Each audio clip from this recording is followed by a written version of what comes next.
Forte de mais para pedir ajuda. You can handle everyone else's problems. You can be the shoulder they cry on, the person they call at 3 in the morning, the one who always has answers, who never breaks, who holds it together when everything is falling apart. But the moment someone asks if you're okay, the moment someone tries to help you, the moment you have to admit that you're struggling too, you freeze, you deflect, you change the subject, you say you're fine because being fine is the only role you know how to play, the only identity you've built, the only way you've learned to be valuable.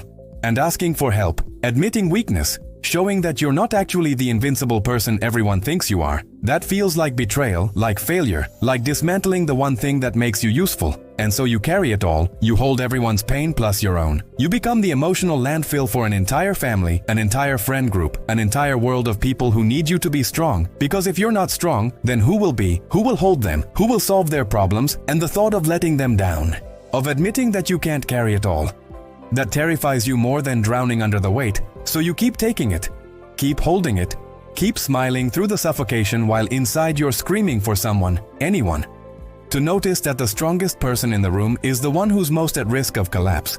But they never notice because you're too good at hiding it, too practiced at performing strength, too committed to the lie that you do not need what you spend your life giving to everyone else. You're everyone's therapist, but you've never been to therapy yourself. Because admitting you need help feels like admitting you're not as strong as everyone thinks. And their belief in your strength is the only thing holding you together. You can't cry without feeling weak. Can't express pain without feeling like a burden. Can't ask for support without feeling like you're failing at the one job you have, which is being the person who doesn't need anyone. People call you strong like it's a compliment, but it feels like a life sentence, like they're telling you that you have to stay in this role forever, that weakness isn't an option, that their comfort depends on your suffering staying invisible. You've been called independent so many times you started to believe it was who you are instead of what you had to become. Started to think that needing people was a character flaw instead of a human requirement. You watch other people fall apart and get held, get supported, get told it's okay to not be okay, and you feel jealous, feel angry, feel like they have something you're not allowed to have, which is permission to be human, to be fragile, to need, without being labeled as weak or needy or too much. You've become so good at being strong that you forgot how to be soft, so good at holding others that you forgot how to be held, so good at being the rock that you forgot rocks erode too slowly, quietly, until one day they just crumble, and everyone acts surprised, like the signs weren't there all along. Here's what actually happened. You were made responsible for other people's emotions before you were old enough to manage your own. You were told explicitly or implicitly that being strong meant not needing anything, that being good meant being easy, that being worthy meant being self-sufficient. And so you learned to suppress every need, every want, every moment of weakness because expressing them meant being a burden, meant making things harder, meant failing at the one thing that made you valuable, which was being the person who makes everyone else's life easier by never requiring anything in return. You weren't born strong, you were forced into strength, shaped by circumstances that required you to be more capable, more stable, more reliable than you were ready to be. And you adapted, you survived, you became what they needed. But in the process you lost the ability to need, lost the permission to struggle, lost the right to be anything other than the person who has it together. And now strength isn't a choice, it's a prison. It's the role you can't escape because everyone depends on you playing it. Because admitting that you can't always be strong feels like pulling a support beam out of a structure that will collapse if you're honest about your limitations. You learned that love is conditional, that care is transactional, that people stay because of what you provide, not because of who you are, and so you keep providing, keep performing, keep being strong, because you're terrified of what happens if you stop, terrified that if people see you struggling, they'll leave, they'll judge, they'll decide you're not worth the effort. Because you were never taught that you're inherently worthy, you were taught that your worth is earned through service, through strength, through being the person who never needs rescuing because you're too busy rescuing everyone else. The brutal truth is this: being too strong to ask for help isn't strength, it's fear. It's the terror of being seen as weak wrapped in the performance of invincibility. It's choosing slow death by isolation over the vulnerability of connection.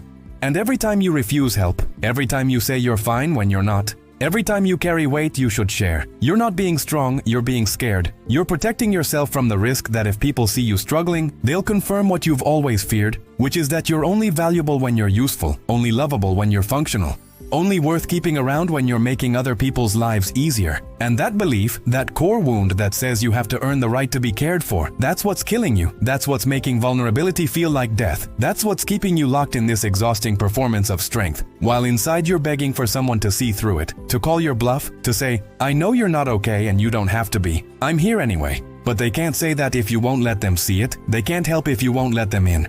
They can't hold you if you won't admit you need holding, so you stay trapped, stay alone, stay strong in a way that's actually weakness disguised as virtue. So here's what you do when you realize that being too strong to ask for help is actually just being too scared to be seen.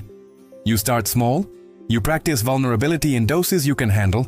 You tell one person one true thing about how you're actually feeling instead of the edited version you usually perform. And you sit with the discomfort of being seen, of being known, of being human instead of superhuman. Because vulnerability isn't weakness, it's courage. It's the bravery to exist without armor, to admit you're struggling without believing that admission makes you worthless. And the people who matter, the people worth keeping, they won't love you less for being real.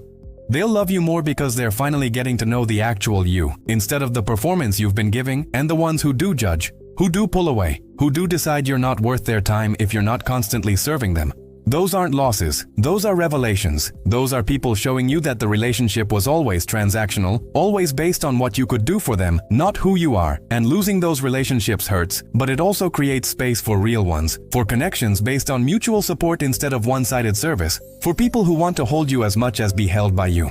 Start saying I'm struggling instead of I'm fine. Start admitting when you need help instead of pretending you have it all figured out.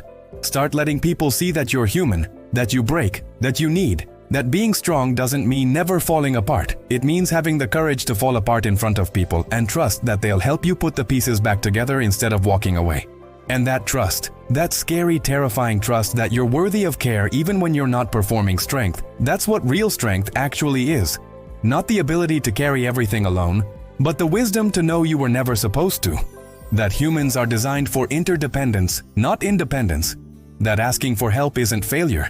It's the most honest thing you can do. And honesty, real honesty about your limitations, about your struggles, about your needs, that's more powerful than any performance of invincibility. Because it's real, it's sustainable. It's the difference between building connection and building walls. And you've been building walls long enough. You've been strong long enough. You've been carrying everyone else's weight while your own crushed you long enough. So put it down. Ask for help. Let yourself be vulnerable. Let yourself be seen. Let yourself need without shame, without guilt. Without believing that needing makes you less, because you were always allowed to be human. You were always allowed to struggle. You were always allowed to need support. You just forgot, or were never taught. But you can learn now. You can practice now. You can start letting people in now. And it won't be easy. It won't feel natural. It will feel like everything you've been taught is wrong. But that's because everything you were taught was wrong. Strength isn't about never needing help. It's about having the courage to ask for it. And vulnerability isn't weakness. It's the only way to actually be known, actually be loved, actually be supported, instead of just admired from a distance for a version of you that isn't even real. So be real, be vulnerable, be human. And let the people who love you prove that they love you not for your strength, but despite it, not for what you do, but for who you are. And that love, that unconditional see you at your worst and stay love. That's what you've been craving your entire life. That's what you've been working so hard to earn through service when really it was always available. You just had to be brave enough to stop performing and start existing, to stop being strong and start being real. And real is messy, real is vulnerable, real is admitting you can't do it all alone. But real is also the only thing worth being. The only thing that leads to actual connection, actual peace, actual relief from the exhausting performance of invincibility. So stop performing, start asking, start letting people help. And watch how much lighter you feel when you finally admit that being too strong to ask for help was never strength at all. It was just fear wearing a mask, and you don't need the mask anymore. You never did. You were always worthy of help, always deserving of support, always allowed to be vulnerable. You just had to give yourself permission. And that permission, that radical, terrifying permission to need without shame, that's where freedom lives. That's where real strength begins. That's where you finally stop being everyone's rock and start being your own human being.